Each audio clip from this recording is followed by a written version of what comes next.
മുസ്ലിമീങ്ങളെ മൊത്തവും മുശ്രിക്കും കാഫിറുമാക്കി മുദ്ര കുത്തുക. പഴയ കാലത്തൊക്കെ മൗലിദ് ഓതുക, അതുപോലെ റസൂലുള്ളാഹിനെ വിളിക്കുക, ഇങ്ങനൊക്കെ ചെയ്താലാ കാഫിറാകുന്നത്. ഇപ്പൊ മുജാഹിദ് കുറച്ചുകൂടി ഉയർന്നു ചിന്തിച്ചിട്ടുണ്ട്. കാഫിറാവാൻ അങ്ങനൊന്നും വേണ്ട. എന്താണെന്നറിയും, ഒരു മൗലവി ഞാൻ പറഞ്ഞത് കേൾക്കുക. എന്താ, ഇസ്ലാമെന്ന് പുറത്തു പോകാനുള്ളൊരു കുറുക്കു വഴി മൂപ്പര് പറയാം കാഫിറാക്കാൻ. നിസ്കാര ശേഷം നമ്മൾ തസ്ബീഹ് ചൊല്ലേണ്ടത് എത്ര തവണ? 33 തവണയാണ് അല്ലേ?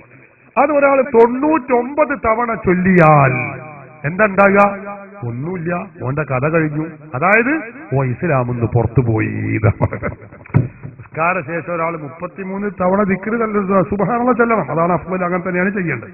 ഒരാൾ എന്ത് ചെയ്തു? 99 തവണ അങ്ങോട്ട് ചൊല്ലിയാൽ അയാൾ ഇസ്ലാമെന്ന് പുറത്തു പോകുന്നു. ഞാൻ പറയല്ല, മൗലവി പറയുന്നത് കേട്ടോളൂ, വെച്ചുകൊടുക്ക്.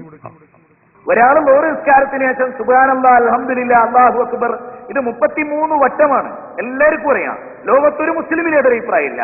ഒരാള് നമ്മളോട് ചോദിക്കണേ, ഇക്കാക്ക സുബ്ഹാനല്ലാഹ് എന്നതിന്റെ അർത്ഥം എന്താ? ഓ അല്ലാഹു എത്ര പരിശുദ്ധനാണ്. ആണോ? ആ അതെ. സുബ്ഹാനല്ലാഹ് എന്ന് പറയുന്നത് നല്ലതാണോ? ആ നല്ലതാണ്. എന്നാലേ ഞാൻ എല്ലാ ഫർദ് നിസ്കാരത്തിനും 99 വട്ടം ചൊല്ലൂ ഓരോ ദിക്റും എന്ന് അയാൾ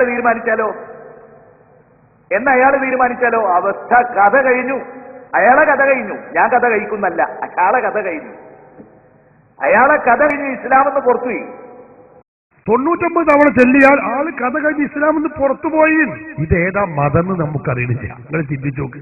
കാഫിറാകാൻ ആകപ്പോ അത്രേ പണിയുള്ളൂ.